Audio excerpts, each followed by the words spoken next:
चल रही है, ठीक है। नेक्स्ट क्या है, नेक्स्ट है हमारा ओरेस्टेड एक्सपेरिमेंट, ठीक है। अब हम चैप्टर के जो चैप्टर था हमारा उस पर वापस आते हैं कि इलेक्ट्रिक करंट की हेल्प से मैग्नेटिक फील्ड कैसे पैदा होती है वो समझना है, ठीक है। और उसका दूसरा एस्पेक्ट भी समझाऊंगा, ठीक है। इलेक्ट्रिक फील्ड इलेक्ट्रिक करंट की वजह से मैग्नेटिक फील्ड कैसे पैदा होती है। तो देखो समझो, एक साइंटिस्ट थे ओरेस्टेड, उन्होंने क्या करा, उन्होंने एक छोटा सा एक्सपेरिमेंट करा, ठीक है। उन्होंने क्या करा कि उन्होंने एक सर्किट बनाया, इसमें उन्होंने बैटरी लगाई, एक रेजिस्टेंस भी लगा देते हैं और एक क्या करते हैं, एक बल्ब भी लगा देते हैं, ठीक है। अब आप जानते हो कि इसमें क्या निकलेगा, आई नाम का करंट, आई करंट फ्लो करेगा इधर से, बल्ब क्या कर जाएगा, ग्लो, वापिस आई करंट इसमें वापिस आ जाएगा, ठीक है। उन्होंने कुछ नहीं करा, उन्होंने ये कहा कि इस ए बी वायर को देखो, इस ए बी वायर पे फोकस करा, ठीक है। अब उन्होंने क्या देखा, इसको भी भूल जाओ 2 मिनट के लिए, वापस बताऊंगा इस पे, वापस आओ। उन्होंने क्या करा, एक बार मैग्नेट लिया, नॉर्थ पोल और साउथ पोल है, और उन्होंने यहाँ पर एक मैग्नेटिक कंपास लिया। इस बात को समझना ध्यान से, गहरी बात है, समझ में जल्दी नहीं आएगी, ठीक है। उन्होंने क्या करा, एक मैग्नेटिक कंपास लिया और एक मैग्नेट लिया। तो ये जो मैग्नेटिक कंपास था, जब इसको मैग्नेट के पास रखा तो मैग्नेट क्या पैदा करेगा बताओ, अपने अराउंड क्या पैदा करेगा, मैग्नेटिक फील्ड, बोलो हाँ या ना, हाँ। और जो ये कंपास था, ये कंपास भी मैग्नेट का बना होता, तो ये भी क्या पैदा करेगा, अपना मैग्नेटिक फील्ड, बोलो करेगा नहीं करेगा, करेगा। तो दोनों ही क्या करें, दोनों ने ही अपने अपने मैग्नेटिक फील्ड पैदा करती है, ठीक है। अब आप कह रहे हो कि दोनों को अपने पास पास रखा है, तो दोनों ही मैग्नेटिक फील्ड की वजह से दोनों के मैग्नेटिक फील्ड आपस में इंटरेक्ट करेंगे, ठीक। तो ये चाहेगा कि ये इसके पास आ जाए खींच के, लेकिन जो कंपास का निडल होगा वो कहीं ना कहीं स्टक्ड है उसके अंदर, तो इसलिए वो क्या करेगा, डिफ्लेक्ट करने लग जाएगा। क्या करने लग जाएगा, डिफ्लेक्ट। वर्ड जो आप यूज करोगे एग्जाम में लिखते वक्त वो यूज करोगे डिफ्लेक्शन या डिफ्लेक्ट, ठीक है। तो जो कंपास का निडल है वो डिफ्लेक्ट करने लग गया। अब ये चीज नहीं होती, मान लो बार मैग्नेट नहीं होता, हम नॉर्मल भी कंपास लेते, हम उसको जैसे मर्जी हिला ले और जैसे छोड़े वो नॉर्थ डायरेक्शन में शो करता है। क्यों शो करता है, क्योंकि अर्थ की भी क्या है, एक अपनी मैग्नेटिक फील्ड है, वो मैं इसके बाद बताऊंगा, पर अभी सुन लो, अर्थ की भी क्या है, एक मैग्नेटिक फील्ड है। तो वो वहां पे डिफ्लेक्ट करने के बाद हमेशा कहां शो करता है, नॉर्थ में शो करता है। तो यानी कि ये जो मैग्नेटिक कंपास है वो मैग्नेटिक फील्ड की तरफ रिस्पॉन्ड कर रहा है, और रिस्पॉन्ड जो है वो अपना किससे शो दिखा रहा है, वो डिफ्लेक्शन करके, ठीक। अब 1 मिनट के लिए मान लो ये बार मैग्नेट यहाँ पे नहीं होता, मान लो नहीं होता, ठीक है, तो क्या ये डिफ्लेक्ट करता, नहीं करता, वो सिर्फ नॉर्थ में शो करता, रुक जाता।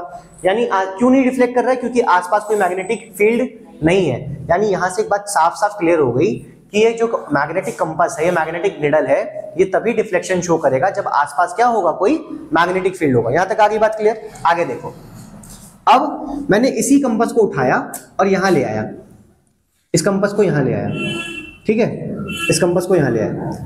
तो मैंने यहां देखा कि वापस से क्या हुआ कि मैग्नेटिक कंपास क्या शो करने लग गया, डिफ्लेक्शन। मैग्नेटिक कंपास क्या शो करने लग गया, डिफ्लेक्शन। उसमें डिफ्लेक्शन स्टार्ट हो गई, जैसी करंट के पास आया, मतलब सर्किट के पास आया, नाचना स्टार्ट कर दिया, ठीक है। तो इसने जैसी डिफ्लेक्शन शो करी, तो यहां पे बात समझ में आ गई कि आसपास पक्का कोई ना कोई क्या है, मैग्नेटिक फील्ड है, आसपास कोई ना कोई पक्का क्या है, मैग्नेटिक फील्ड। तो अब इस यहां पे क्लियर बात समझ में आई कि अगर ये डिफ्लेक्शन शो कर रहा है तो ये बिकॉज इसका रीजन क्या हो सकता है, एक ही रीजन हो सकता है कि आसपास क्या है, कोई मैग्नेटिक फील्ड है। और अगर आसपास मैग्नेटिक फील्ड है तो यहां तो आसपास कोई मैग्नेट नहीं था, ठीक है। तो ये मैग्नेटिक फील्ड किसने पैदा किया होगा, तो ये मैग्नेटिक फील्ड जो प्रोड्यूस किया है वो किसने किया है, करंट ने। किसने किया है, करंट ने। इसमें जो आई करंट आपका फ्लो कर रहा था उसकी वजह से मैग्नेटिक फील्ड आया, और उस मैग्नेटिक फील्ड की वजह से कंपास ने क्या शो कर दिया, डिफ्लेक्शन। दोबारा बताऊं, ध्यान सुनो। मैंने बहुत सिंपल सी बात बताई कि मैग्नेटिक कंपास तभी डिफ्लेक्शन शो करेगा जब आसपास क्या होगी, मैग्नेटिक फील्ड। यहाँ पे मैग्नेट था तो उसने डिफ्लेक्शन शो किया, ठीक है। पर जब यहाँ पे मैं लेके आया तो आसपास तो कोई मैग्नेट था नहीं, तो इसको डिफ्लेक्शन शो नहीं करना चाहिए था, पर इसने फिर भी किया। तो उसका एक ही एक रीजन बनता है कि इसके आसपास क्या रहा होगा, मैग्नेटिक फील्ड। और आसपास मैग्नेट नहीं है और फिर भी ये डिफ्लेक्शन शो कर रहा है और मैग्नेटिक फील्ड आसपास है, तो इसका मतलब कौन पैदा कर रहा है magnetic field, current carrying wire. कौन पैदा कर रहा है, करंट कैरिंग वायर। तो करंट कैरिंग वायर ने अपनी मैग्नेटिक फील्ड पैदा करी और इसकी वजह से क्या हुआ, डिफ्लेक्शन हमको देखने को मिला। आगे बात सुनिए, ठीक है। फिर इसने इस चीज को क्रॉस चेक भी किया। क्रॉस चेक कैसे किया? उसने स्विच को ऑफ कर दिया। जैसे ही स्विच ऑफ होगा तो करंट क्या होगा? बंद हो जाएगा। और करंट बंद हो जाएगा तो मैग्नेटिक फील्ड पैदा होगी नहीं। और अगर मैग्नेटिक फील्ड पैदा नहीं होगी तो कंपास डिफ्लेक्ट करेगा नहीं। तो यानी वहां पे कंपास का डिफ्लेक्शन रुक गया। तो यहां से शॉर्ट बात समझ में आ गई कि करंट कैरिंग वायर क्या प्रोड्यूस करता है? Magnetic field. तो आपसे पेपर में कैसे सवाल पूछेगा, how do you show that कि current carrying wire produces magnetic field? तुम कैसे बताओगे कि current carrying wire produce magnetic field करता है? तो तुम हवाला दोगे किसका? ओरेस्टेड एक्सपेरिमेंट का, कि ओरेस्टेड एक्सपेरिमेंट पहले से हो रखा है, उसने हमें बताया था कि current carrying wire magnetic field पैदा करता है। हमें सारी चीजें लिख देंगे, काम खत्म। ठीक है, समझ में आ गई बात? कोई दिक्कत? वहां पे यहां से भी आप स्टार्ट कर सकते हो कि मैग्नेटिक फील्ड की वजह से ही जो हमारा कंपास था वो डिफ्लेक्ट कर रहा था, यानी बार मैग्नेट था वहां पे। पर अब तुम्हारे पास सर्किट है, सर्किट में सिर्फ और सिर्फ करंट है, और करंट की वजह से ही क्या पैदा होगा? Magnetic field. और उसी की वजह से हमको देखने को मिलेगी डिफ्लेक्शन। यहां तक समझ में आ गया? चलो अब आगे बढ़ते हैं, थोड़ा सा पढ़ते हैं अर्थ मैग्नेटिज्म। अर्थ मैग्नेटिज्म, ठीक है। गौरव बेटा चला, तू बैठ के क्या ही करेगा, है ना? जा, पढ़ाई लिखने में ध्यान है नहीं। अर्थ मैग्नेटिज्म क्या होता है? देखो, अर्थ मैग्नेटिज्म ये है, अर्थ मैग्नेटिज्म क्या है? अर्थ मैग्नेटिज्म ये है कि अर्थ का अपना एक मैग्नेटिक फील्ड है, अपनी एक मैग्नेटिक फील्ड है जिसकी वजह से वो बाकी चीजें से हम बचते हैं। जैसे कहाँ यूज होता है अर्थ का मैग्नेटिक फील्ड, कहाँ पे यूज है? तो सुनना ध्यान से, पहले हम थोड़ा सा स्टोरी वगैरह बता देता हूँ, फिर आगे समझ में आएगा। अगर अर्थ का मैग्नेटिक फील्ड नहीं होता, अर्थ का मैग्नेटिक फील्ड नहीं होता तो धरती पे लाइफ भी पॉसिबल नहीं होती। ठीक है, क्यों? ऐसा रीजन क्या है?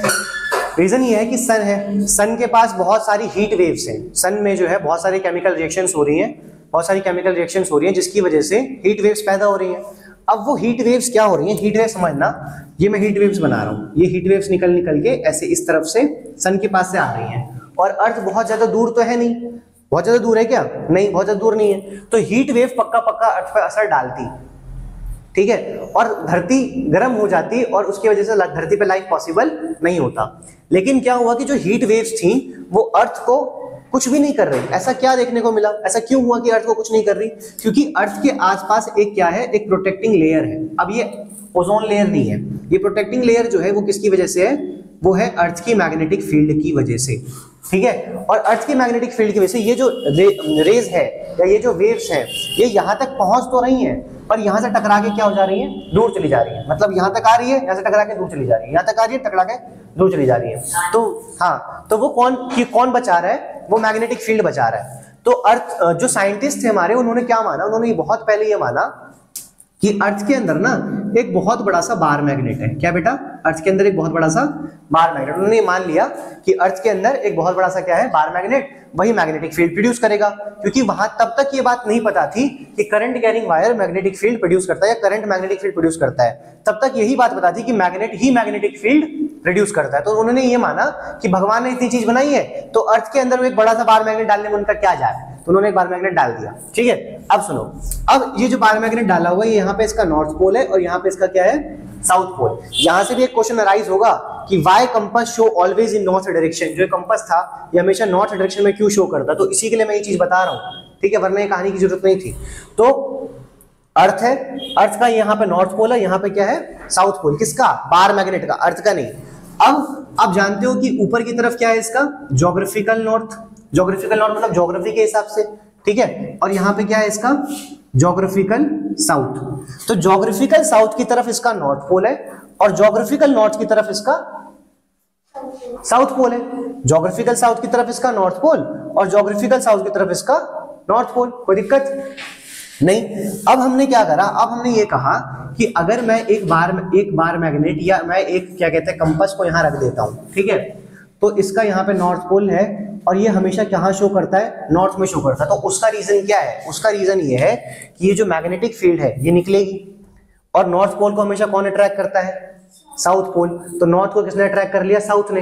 तो वो हमेशा कहाँ शो करता था? साउथ में। पर जो इसका साउथ है ना बार मैग्नेट का, वो क्या है? ज्योग्राफिकल नॉर्थ, यानी ज्योग्राफी के हिसाब से नॉर्थ है।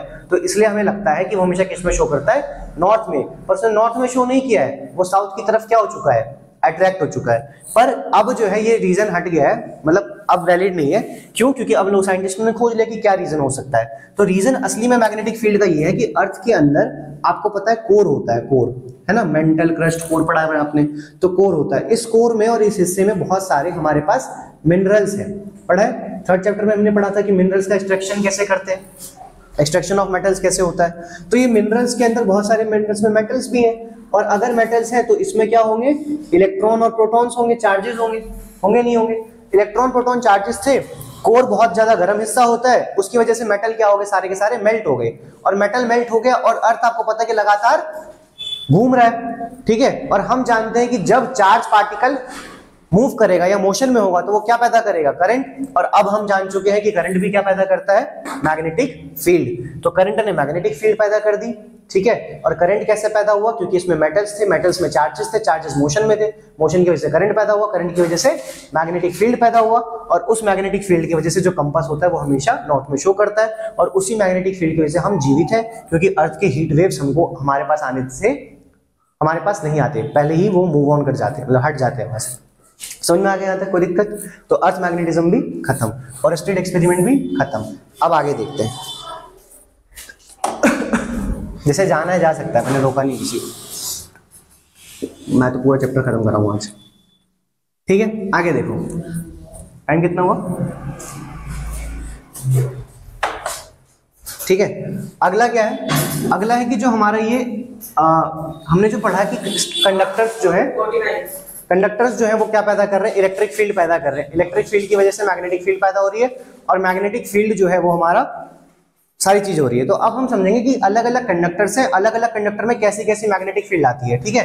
तो 3 क्वेश्चन बनेंगे, सुनना ध्यान से। क्वेश्चन क्या बनेगा कि कंडक्टर कैसा है, उस कंडक्टर का मैग्नेटिक फील्ड कैसा है, उस मैग्नेटिक फील्ड की आप स्ट्रेंथ कैसे बढ़ाओगे, और उसकी स्ट्रेंथ को आप क्या कह सकते हो, डायरेक्शन कैसे पता करोगे। वापस बता रहा हूं, कंडक्टर कैसा, उसका मैग्नेटिक फील्ड कैसा, मैग्नेटिक फील्ड की स्ट्रेंथ कैसे बढ़ेगी, उसका डायरेक्शन कैसे पता करेंगे। 3 ही टाइप के सवाल बनते हैं, इजी है, ध्यान से सुनना। पहला चीज क्या, पहला है हमारे पास स्ट्रेट कंडक्टर।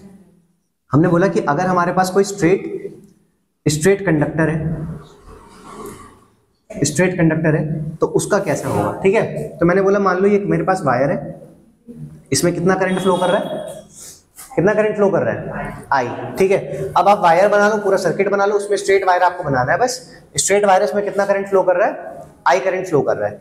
इस आई करंट की वजह से यहां पर क्या होगा, एक मैग्नेटिक फील्ड होगा, मैग्नेटिक फील्ड होगा, ये मैग्नेटिक फील्ड इस ऐसे करके मूव करेगी, ठीक है। तो मैंने क्या पूछा आपसे, सबसे पहले वो आपसे सवाल पूछेगा कि शेप ऑफ मैग्नेटिक फील्ड क्या है, शेप ऑफ मैग्नेटिक फील्ड क्या है।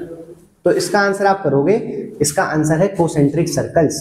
क्या है आंसर, कोसेंट्रिक सर्कल्स, सकेंद्री वृत्त, कोसेंट्रिक सर्कल्स। कोसेंट्रिक सर्कल्स का मतलब क्या हुआ, ये ऐसे सर्कल है जिनका सेंटर क्या है, सेम वायर है, वायर के चारों तरफ मैग्नेटिक फील्ड सर्कल सर्कल में ही क्या कर रही है, निकल रही है। जैसे तुमने उसका ऐड देखा है मॉस्किटो का, वो जो कॉइल होता है, तो उसमें एनिमेशन से दिखाते हैं कि ऐसे करके मैग्नेटिक फील्ड कुछ निकल रहा है और जिससे मच्छर मर जाते हैं। तो वैसे ही समझ लो कि ये वायर है, वायर का मैग्नेटिक फील्ड होगा, मैग्नेटिक फील्ड कोसेंट्रिक सर्कल्स में निकल रही है। कोई दिक्कत यहाँ पे नहीं, पक्का। चलो दूसरा तुमसे क्या पूछेगा, दूसरा तुमसे पूछेगा इसमें, ठीक है, स्ट्रेंथ कैसे बढ़ाओगे आप, strength of magnetic field, strength of magnetic field कैसे बढ़ाओगे, ठीक है। ये किस पे डिपेंड करती है, एक ही बात हुआ, स्ट्रेंथ कैसे बढ़ाओगे या किस पे डिपेंड करती है। तो इसके 2 पॉइंट है, 2 रीजन है, सुनना ध्यान से। पहला रीजन है by increasing current, by increasing current, आयान ओपन कर ले, बाय इंक्रीजिंग करंट, ठीक है। बाय इंक्रीजिंग करंट का क्या मतलब है कि मान लो इसमें 5 वोल्ट का करंट जा रहा था, 5 एम्पेयर का करंट जा रहा था, तो 5 एम्पेयर के करंट की वजह से मैग्नेटिक फील्ड पैदा होगा। 5 एम्पेयर का करंट जा रहा था तो उसमें कितने की वजह से मैग्नेटिक फील्ड पैदा होगा, 5 एम्पेयर की वजह से। अगर 10 एम्पेयर कर दूंगा तो ज्यादा मैग्नेटिक फील्ड, 15 कर दूंगा तो और ज्यादा मैग्नेटिक फील्ड, 20 कर दूंगा तो और ज्यादा मैग्नेटिक फील्ड। मतलब हम करंट को बढ़ाते जाएंगे और मैग्नेटिक फील्ड क्या होगा, बढ़ते जाएगा। अब मैग्नेटिक फील्ड बढ़ जाने से मेरा मतलब क्या है, मैग्नेटिक फील्ड बढ़ जाने से मेरा मतलब ये है कि मान लो पहले वो इस पॉइंट तक ही कोई मटेरियल को खींच पाता था, पी पॉइंट तक, तो अब वो क्या कर पाएगा, क्यू वाले को भी खींच लेगा। अब वो क्या कर पाएगा, आर वाले को भी खींच लेगा, या पी वाले को खींचता था तो उसको और स्ट्रांगली क्या करेगा, अट्रैक्ट करेगा। समझ रहे हो, यानी कि मैग्नेटिक फील्ड फोर्स लगाने की जो उसकी क्षमता है वो और ज्यादा बढ़ जाएगी बाय इंक्रीजिंग करंट। यहां तक समझ आ गई। दूसरा पॉइंट क्या है कि it depends upon the distance from the wire. इसका क्या मतलब हुआ, इसका मतलब ये हो, मान लो मैं आपसे बोलता हूं एक पॉइंट P है, ठीक है, और एक पॉइंट Q है, आप बताओ कौन पास है, वायर से कौन पास है। वायर से मान लो एक डिस्टेंस R1 है और एक डिस्टेंस R2 है, तो आप बोलोगे R1 छोटा है और R2 बड़ा है। तो अगर R1 छोटा है तो R1 पे ज्यादा स्ट्रॉन्ग मैग्नेटिक फील्ड लगेगी, और R2 अगर बड़ा है तो R2 पे कम स्ट्रॉन्ग मैग्नेटिक फील्ड लगेगी। मतलब अगर मैं एक मटेरियल यहाँ रख दूं और एक मटेरियल यहाँ रख दूं तो पहले कौन खींचेगा, R1 वाला जो Q पॉइंट पे रखा है, और बाद में कौन खींचेगा, R2 वाला। यहाँ तक आगे बात समझ में, ठीक है। जो तीसरी चीज वो आपसे पूछेगा, बदतमीज आदमी पूछेगा आपसे, छोड़ेगा तो नहीं, पूछेगा कौन सा रूल लगाएं इसमें, ठीक है, कौन सा रूल लगाएं कि हम इस मैग्नेटिक फील्ड की क्या पता कर पाए, डायरेक्शन को पता कर पाए। कौन सा रूल लगाएं कि मैग्नेटिक फील्ड की क्या पता कर पाए, डायरेक्शन। तो आप बोलोगे यहाँ पे रूल लगेगा right hand thumb rule, right hand thumb rule, right hand thumb rule. अब ये राइट हैंड थंब रूल क्या है, ठीक है, डेफिनेशन लिखवा देंगे, पहले समझा देते हैं, ये पहले लिखवाई दें, पहले लिखवाई देते हैं, चलो लिखो लिखो। पुट योर थंब मतलब अंगूठा, पैर का नहीं, हाथ का, ठीक है। Put your thumb of right hand in direction of current,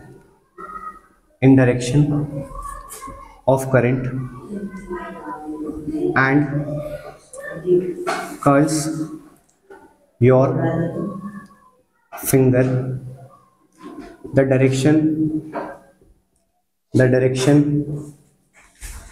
of finger gives the direction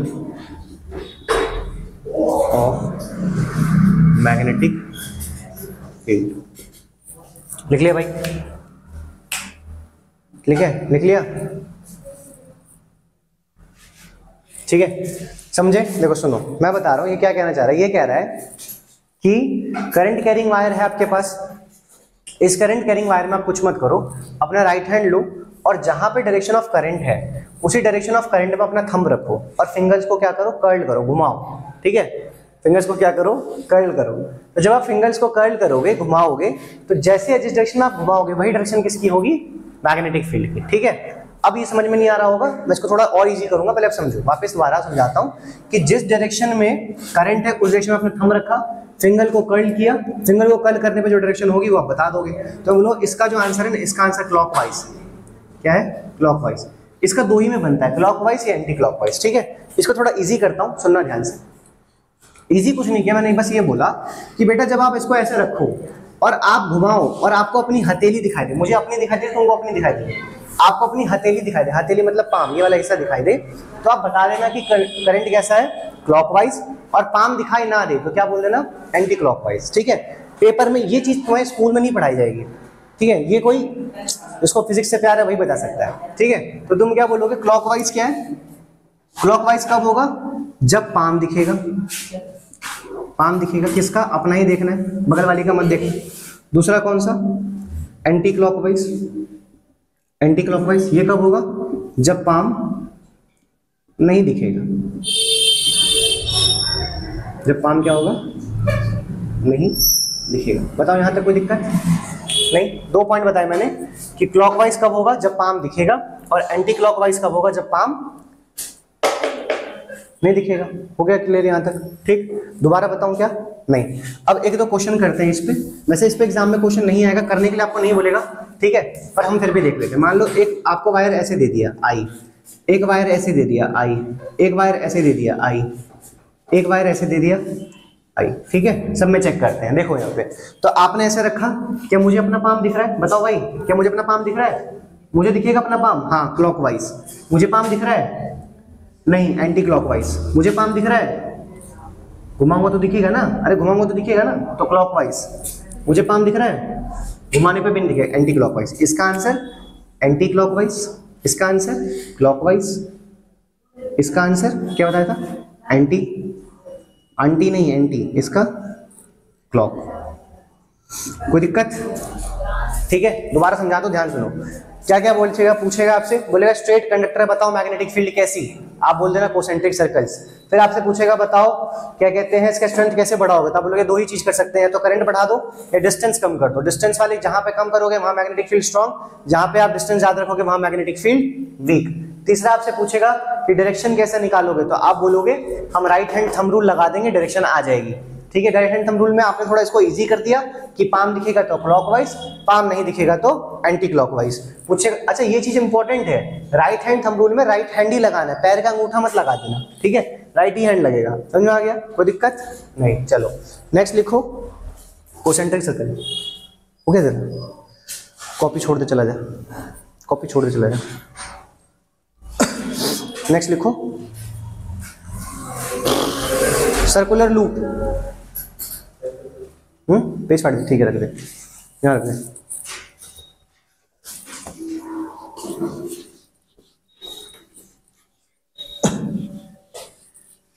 ठीक है बेटा, नेक्स्ट क्या है, क्या है नेक्स्ट? नेक्स्ट है आपका सर्कुलर लूप। सर्कुलर लूप, अब सर्कुलर लूप मतलब जो वायर मैंने आपको बताया था स्ट्रेट वायर है, ठीक है, उसको उसने थोड़ा चेंज किया और चेंज करके उसने क्या कहा कि सर्कुलर लूप का एक हमारे पास है, ठीक है, इसका बताओ क्या कैसे होगा। तो सर्कुलर लूप बनाते हैं, ये सर्कुलर लूप हो गया, यहाँ पे क्या हो गया, काटियो काटियो,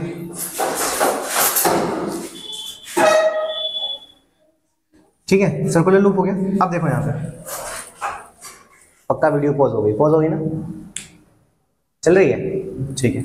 तो सर्कुलर लूप है, इसमें करंट आया आई, करंट ऐसे जाएगा इसमें, तो आप क्या बोलोगे, इसका भी मैग्नेटिक फील्ड होगा, ठीक है। तो मैग्नेटिक फील्ड का जब आपसे शेप पूछे, शेप, पहली बात तो शेप पूछेगा नहीं, बनाने के लिए देगा इसका, शेप पूछे भी तो आप बोल देना concentric circle, concentric circle, centric circle at it ends, at it ends मतलब इन एंड्स पे कोसेंट्रिक सर्कल बनेंगे, इस एंड पे कोसेंट्रिक सर्कल बनेंगे, ऐसे ऐसे, ठीक है, समझ में आ गया। पर इसका जो मैग्नेटिक फील्ड होगा, जो बनाने के लिए आए तो ऐसे बनाना है। ये नॉट बनाया आपने, नॉट में शो कर रहे हैं, थोड़ा घुमा देना, फिर थोड़ा घुमा देना, फिर थोड़ा घुमा देना, फिर थोड़ा घुमा देना, बस ऐसे बना देना, ठीक है। अब ये मैंने घुमाया है क्यों, क्योंकि मैंने आपको बताया था कि वो हमेशा क्या बनाती है, क्लोज लूप बनाती है। तो देखो ये भी आगे जाके क्लोज लूप बनाएगी, ये भी आगे जाके क्लोज लूप बनाएगी, ये भी आगे जाके क्लोज लूप बनाएगी, पर ऐसे बनते बनते बनते छोटे वाले एंड पे क्या होगा, कंप्लीट क्लोज लूप बन जाएगा। फिर यहाँ पे भी क्या होगा, छोटा कंप्लीट क्लोज लूप बन जाएगा। तो मैंने बस ये ही लिखा है कि concentric circle at it ends, उसके एंड पे कोसेंट्रिक सर्कल बोलना भाई बनेंगे, ठीक है। दूसरा आपसे पूछिए, ये इंपॉर्टेंट है, आपसे पूछेगा कि इसकी स्ट्रेंथ कैसे आप बढ़ाओगे, स्ट्रेंथ कैसे बढ़ाओगे। तो अब बोला पहला पॉइंट आपने बताया था कि करंट को इंक्रीज कर देंगे, क्या इंक्रीज कर देंगे, करंट को इंक्रीज कर देंगे। दूसरा पॉइंट आपने बताया था, क्या बता सकते हैं बताओ, करंट को इंक्रीज कर देंगे, और क्या कर सकते हैं, दूरी कैसे कम कर देंगे, इसमें दूरी क्या होगी, यहाँ पे देखो। दूसरा हम क्या करेंगे, समझना ध्यान से, मैं चौथे पॉइंट का यूज करूंगा, जो मैंने property of magnetic field line पढ़ाई थी आपको। मैं बोलूंगा कि आप रेडियस ऑफ लूप डिक्रीज कर दो, रेडियस ऑफ लूप डिक्रीज कर दो। पूछो क्यों कर दो, इसलिए कर दो क्योंकि देखो अगर आपका लूप बड़ा था, लूप का सरकमफ्रेंस बड़ा था, तो उसमें से मैग्नेटिक फील्ड लाइन तो पास करेंगी, पर वो थोड़ी दूर दूर से करेंगी, थोड़ी तो दूर दूर होंगी।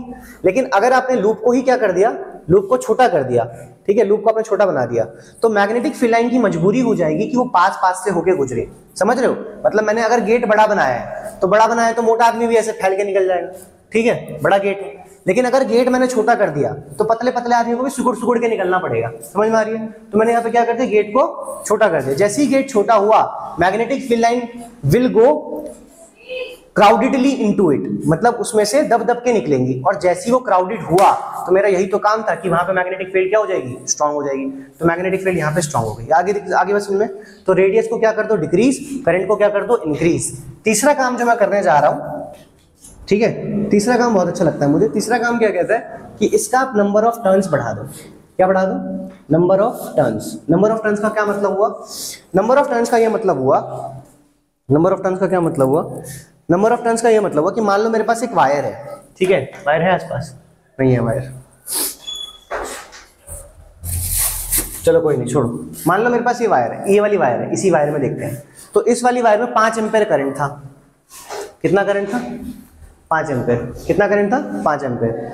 अब मैंने कुछ नहीं करा, मैंने इसी वाली वायर को, दूसरी वायर पकड़ी और इसके ऊपर से घुमा दी, तो 5 5 कितना हो गया, 10 हो गया। यानी मैंने करंट नहीं बढ़ाया, मैंने इनडायरेक्टली करंट बढ़ा दिया कि जब मैंने लूप को एक बार घुमाया तो उसमें 5 था, एक बार और घुमाऊंगा तो 10, एक बार और घुमाऊंगा तो 15, एक बार और घुमाऊंगा तो 20, मतलब कि इनडायरेक्टली क्या हो रहा है, करंट बढ़ रहा है। और जब करंट बढ़ रहा है तो आप क्या बोलोगे कि मैग्नेटिक फील्ड भी क्या हो जाएगी, बढ़ जाएगी। ये क्वेश्चन पूछेगा एग्जाम में, आएगा कि शेप और स्ट्रेंथ। अब यहाँ पे आया फिर रूल कौन सा लगाओगे, तो इसमें रूल का नाम नहीं है पर लिख लो, चलो क्लॉक फेस रूल लिख लो, clock face rule, clock face rule, clock face rule. अब ये क्लॉक फेस रूल क्या है, क्लॉक फेस रूल कुछ नहीं है, बोला मान लो आपके पास ये एक लूप है और ये भी लूप है, सर्कुलर लूप है, इसमें करंट क्लॉकवाइज है, क्लॉकवाइज, और इसमें करंट कैसी है, एंटी क्लॉकवाइज, इसमें क्लॉकवाइज और इसमें एंटी क्लॉकवाइज। तो आप बोलोगे अगर क्लॉकवाइज है तो हम थोड़ा सा इसमें राइट हैंड थंब रूल का भी यूज कर सकते हैं। आप ये कहोगे कि क्लॉकवाइज था, इस बार आपको थंब देगा डायरेक्शन ऑफ मैग्नेटिक फील्ड और फिंगर देगा आपको डायरेक्शन ऑफ करंट। तो यहां पे आपने रखा और ऐसे था ना करंट, तो आपने ऐसे घुमा दिया, घुमा रहे हो, फिंगर कहां जा रही है, अंदर की तरफ कि बाहर की तरफ, अंदर की तरफ, तो answer is inward. Magnetic field की डायरेक्शन क्या होगी, इनवर्ड। और यहां पे आप करोगे तो क्या होगा, देखो बेटा ऐसे घुमा रहे हो आप, ये कहां जा रहा है, बाहर की तरफ, तो मैग्नेटिक फील्ड की डायरेक्शन क्या होगी, आउटवर्ड। समझ में आ गया, ठीक है। तो इसमें आउटवर्ड और इसमें इनवर्ड, इसको बोलते हैं क्लॉक फेस रूल।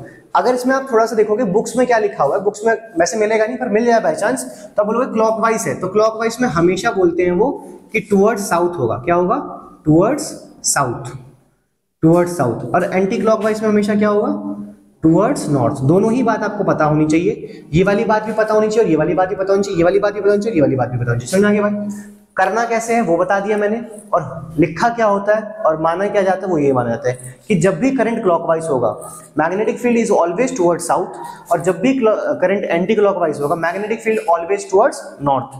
पर हम दिखाने को बोल सकते हैं इसको आउटवर्ड और इसको बोल सकते हैं इनवर्ड। ये भी लिखोगे तो गलत नहीं, नीचे वाला लिखोगे वो भी गलत नहीं, पर मैं नीचे वाला इसलिए बता रहा हूं क्योंकि मुझे इसको कहीं और भी यूज करना है। आई बात समझ में, कोई दिक्कत है यहां तक, नहीं। नेक्स्ट शेप पे चले, नेक्स्ट शेप पे, नेक्स्ट शेप क्या है हमारा, नेक्स्ट शेप है सॉलिनॉइड। और भाई पक्का आएगा ये, पक्का पक्का आएगा, 100% आएगा, ठीक है। नेक्स्ट शेप है आपका सॉलिनॉइड, और ये लास्ट भी, इसके बाद में करेंगे भाई। देखो तो सॉलिनॉइड क्या होता है, पहली बात तो इसकी डेफिनेशन पूछेगा, ठीक है। सॉलिनॉइड बोल लो या इसको इंडक्टर बोल लो, एक ही बात हुआ, ठीक है। तो डेफिनेशन में आप लिख सकते हो, लिखो when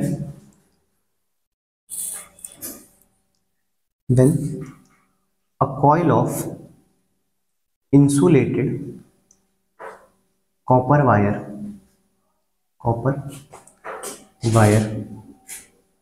in is wound around a cylindrical shape, this is called solenoid, ठीक है। इसको ही हम क्या बोलेंगे, सॉलिनॉइड बोलेंगे। दोबारा समझाता हूँ, सुनो। देखो मैंने बोला मान लो ये शेप क्या है, तो आप बोलोगे सिलेंडर है। कुछ भी नहीं करो, एक वायर लो, इंसुलेटेड कॉपर वायर, आप यहाँ पे रखो और उसको पास उसको क्या कर दो, लपेट दो। तो जब लपेट के आप उसको बाहर निकालोगे तो वो जो शेप आपको प्राप्त होगा वही कॉइल जो है वो क्या कहलाएगी, सॉलिनॉइड। क्या बताया, दोबारा बताता हूँ कि एक सिलेंडर शेप है हमारे पास। इस सिलेंडर शेप में हमने क्या करा, इस पर एक वायर लिया और लपेट दिया, पास पास लपेटा, दूर दूर लपेटोगे तो नहीं, पास पास लपेटा, टाइट लपेटा और उसको ऐसे बाहर निकाल दिया, निकल जाएगा इजीली। तो यहाँ पे जो आपको शेप मिलेगी वही शेप क्या होगा, सॉलिनॉइड। दिखने में कैसा होगा, दिखने में कुछ ऐसा दिखेगा आपको, देखो यही बनाना भी आपको ऐसे बनाओगे, ऐसे ही बनेगा ना भाई, स्प्रिंग टाइप है ना, स्प्रिंग टाइप बनेगा तो ऐसे ही बनेगा। इसमें मैंने बैटरी लगा दी, तो इसी को क्या कह रहा हूं मैं, सॉलिनॉइड कह रहा हूं, ठीक है। अब पहला क्वेश्चन जो बनेगा, एक तो डेफिनेशन बनेगा, दूसरा क्वेश्चन जो आपसे पूछेगा वो एमसीक्यू में पूछ सकता है कि मैग्नेटिक फील्ड ऑफ सॉलिनॉइड कैसी होती है। जैसे मैंने पहला पूछा, जैसे इसमें शेप पूछा मैंने, तो शेप क्या बोलोगे, बोलोगे सेम एज बार मैग्नेट, क्या, सेम एज बार मैग्नेट, ठीक है। इसका शेप कैसा होगा, सेम एज बार मैग्नेट। तो बार मैग्नेट में कैसे था, यहाँ नॉर्थ था, ये नॉर्थ बना दिया था हमने, यहाँ क्या बना था, साउथ, ऐसे घूम के जा रहा है, ऐसे घूम के जा रहा है, ऐसे घूम के जा रहा है, ऐसे घूम के जा रहा है, इस तरीके से बना दिया, ठीक है भाई, कोई दिक्कत नहीं, बस। और उसमें क्या कर रहा है, आई करंट फ्लो कर रहा है। तो पहला पूछेगा शेप, दूसरा पूछेगा आपसे क्या, स्ट्रेंथ कैसे बढ़ेगा। तो आप बोलोगे पहला पॉइंट बाय इंक्रीजिंग, बताओ, बाय इंक्रीजिंग, अरे बोलो गधो, करंट, बाय इंक्रीजिंग करंट। दूसरा पॉइंट क्या, कोई बता सकता है दूसरा पॉइंट, दूसरा पॉइंट क्या हो सकता है। दूसरा पॉइंट आप बोलोगे जो इसका होता है वो होता है इंक्रीजिंग नंबर ऑफ टर्न्स, क्या कर दो आप, नंबर ऑफ टर्न्स को इंक्रीज कर दो। और जो तीसरा पॉइंट है वो आप ये कह सकते हो, using a soft iron core, using a soft iron core. तीनों समझाता हूं, पहले लिख लो, using a soft iron core, ठीक है।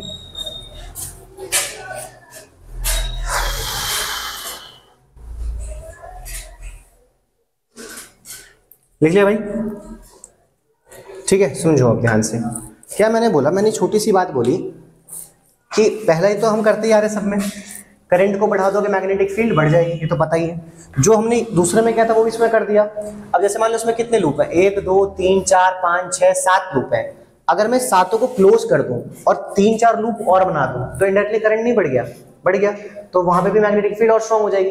और पास कर दूं और लूप्स बना दूं, मतलब नंबर ऑफ टर्न्स बढ़ाता जाऊं, तो वहां पे क्या होगा, मैग्नेटिक फील्ड और ज्यादा बढ़ती जाएगी। तुमने देखा होगा पंखे को जब तुम खोलोगे, मोटर जब निकालोगे तो उसमें बड़ी कॉइल को लपेटा जाता है बहुत ज्यादा बार, तो इसलिए लपेटा जाता है ताकि वो स्ट्रॉन्ग मैग्नेटिक फील्ड प्रोड्यूस करे। तो वही चीज है यहाँ पे कि इंक्रीजिंग नंबर ऑफ टर्न्स को हम क्या करें, अगर बढ़ा देंगे तो मैग्नेटिक फील्ड बढ़ जाएगी। तीसरा पॉइंट समझना, तीसरा पॉइंट ये कह रहा है कि सॉफ्ट आयरन कोर लो या सॉफ्ट आयरन रॉड मटेरियल लो और इसमें डाल दो। ये मान लो सॉफ्ट आयरन मटेरियल है। अब ये सॉफ्ट आयरन क्या होता है, तो जब हम क्लास 12 में पढ़ेंगे, बस थोड़ा सा बता देता हूँ। 4 तरह के मटेरियल होते हैं, डायमैग्नेटिक, पैरामैग्नेटिक और फेरोमैग्नेटिक। तो इसमें सबसे अच्छा जो होता है ना मैग्नेटिक मटेरियल, वो फेरोमैग्नेटिक होता है। तो फेरोमैग्नेटिक मटेरियल अगर हम ले लें, ठीक है, फेरोमैग्नेटिक मटेरियल हम ले लें तो वो क्या करेगा, वो ये करेगा कि जब हमने इसको इसके अंदर डाला, ऐसे डाला, ठीक है, तो आप देख रहे होंगे कि इसमें बहुत सारी मैग्नेटिक फील्ड लाइंस है जो बाहर से जा रही है, यहाँ से जा रही है और इधर भी बाहर से जा रही है। तो ये उनको मजबूर कर देगा कि आप बाहर से मत जाओ, आप क्या करो, इसके अंदर से ही पास करो। दोबारा बताओ, सुनो, अगर मैंने एक सॉफ्ट आयरन कोर मटेरियल लिया और इसको मैंने बोला सिलेंड्रिकल शेप का है, तो मैं उठाऊंगा और इसके अंदर डाल दूंगा, डाल दिया क्योंकि इसका शेप ही ऐसा था, तो चला जाएगा इसके अंदर। जैसे इसके अंदर गया तो इसके बाहर के जो मैग्नेटिक फील्ड लाइंस होंगी, जो ये वाला शेप और ये वाला शेप है जो बाहर जा रही है, वो किसके अंदर से पास करेगी, इसके अंदर से। अब पहले बताओ, अगर ये नहीं था तो क्या मैग्नेटिक फील्ड अंदर से नहीं जा रही थी, जा रही थी, कितनी जा रही है, मान लो 4 जा रही है, ठीक है। अब इसको रख दिया तो अब क्या 4 ही जाएगी, 4 से ज्यादा जाएगी, तो फिर से फोर्स प्रॉपर्टी लग गई, क्राउडिंग हो गई, और क्राउडिंग की वजह से मैग्नेटिक फील्ड क्या होती है, स्ट्रांग हो जाती है। तो इसमें वापस से तीसरी चीज समझना कि पहले हम करंट बढ़ा देंगे, दूसरा हम क्या कर सकते हैं, नंबर ऑफ टर्न्स बढ़ा सकते हैं, और तीसरा हम क्या कर सकते हैं, सॉफ्ट आयरन कोर मटेरियल इसमें यूज कर सकते हैं। यहां तक समझ में आ गया बात, तीनों बात समझ में आ गई, ठीक है। अब जो मैंने यहाँ पे क्लॉक फेस रूल बताया और ये वाली बात बताई, उसी से मैं इसका डायरेक्शन पता करवाऊंगा। पेपर में आपसे नहीं पूछेगा, 110% की डायरेक्शन का क्वेश्चन नहीं आएगा सॉलिनॉइड पे, पर मैं फिर भी बता दे रहा हूँ, सुनो। तो आपको क्या करना है, इसमें मैं समझा रहा हूँ, लिखने की जरूरत नहीं है, खाली सुनो। आपको क्या करना है, आपको इमेजिन करना है, चलो एक बार थोड़ा सा बना के बताता हूँ। देखो, जैसे आपने सॉलिनॉइड बनाया, ऐसे बना लिया, ठीक है, पूरा नहीं बना रहा, ऐसे है, इसमें करंट ऐसे जा रहा है, ठीक है। तो बताओ क्लॉकवाइज है या एंटी क्लॉकवाइज? क्लॉकवाइज है। और अगर ये सोलिनॉइड ऐसे होता और करंट ऐसे दिख रहा होता आपको, तो क्या बोलते? Anti clockwise. इतना तो पहचान लो, ठीक है। अब आपको यही इमेजिन करना है कि आपने बेंटेन देखा है, बेंटेन बचपन में देखा होगा, तो बेंटेन में एक छोटे वाला आता था, या हनुमान जी, मतलब हनुमान जी हो, और हनुमान जी में आपको वो क्षमता है कि आप बड़े ना होकर छोटे भी हो सकते हो, तो आप छोटे हो गए हो, और छोटे होके आप बिल्कुल इसके एक्सिस पे खड़े हो गए, बीचों बीच जाके खड़े हो सोलिनॉइड पे। तो जैसे ही आप खड़े हुए तो आपको दिख रहा है कि ये गोल गोल गोल गोल चक्कर लगा रहे हैं। आपको बस पहचानना है वहां से कि क्लॉकवाइज है या एंटी क्लॉकवाइज है। तो आप क्या बोलोगे? यहां देखूंगा तो क्लॉकवाइज है। अगर ये क्लॉकवाइज है तो कैसे जाएगा बताओ? Toward south. और अगर ये एंटी क्लॉकवाइज है तो ये कैसे जाएगा बताओ? Towards north. दो ही चीज पॉसिबल, दोनों बता दी, टुवर्ड्स साउथ और टुवर्ड्स नॉर्थ। आधी बात समझ में? इसमें क्लॉकवाइज रूल लगाएगा। और इसमें अगर सबसे चैप्टर में कुछ सबसे ज्यादा इंपॉर्टेंट है तो वो सोलिनॉइड है। सोलिनॉइड अच्छे से पढ़ के जाना, एग्जाम में पक्का पक्का आएगा, 3 मार्क्स का क्वेश्चन यहाँ से बनता है, ठीक है। कोई दिक्कत यहाँ तक नहीं? चलो फिर आज इतना ही रखते हैं, नेक्स्ट की क्लास में सोलिनॉइड के आगे पढ़ लेंगे, ठीक है। बंद कर दे।